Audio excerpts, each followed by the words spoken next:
বর্তমান সময়ে জনপ্রিয় জুটি হিসেবে দর্শকের নজর কেড়েছেন ইয়াশ রোহান ও তানজিম সাইয়ারা তটিনী। নতুন বছরের শুরুতে এবারও জুটি বাঁধছেন তারা, আনছেন নতুন নাটক।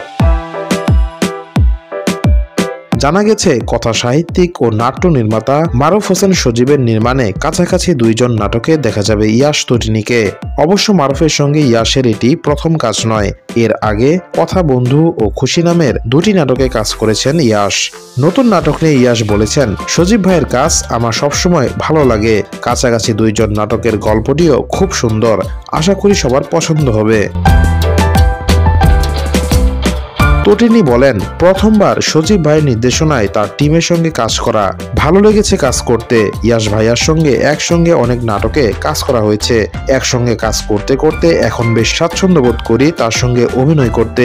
কাছাকাছি দুইজন নাটকটির গল্পটা সুন্দর। আমরা দুজনেই চেষ্টা করেছি আমাদের চরিত্র যথাযথভাবে ফুটিয়ে তুলতে। আশা করছি দর্শকের ভালো লাগবে।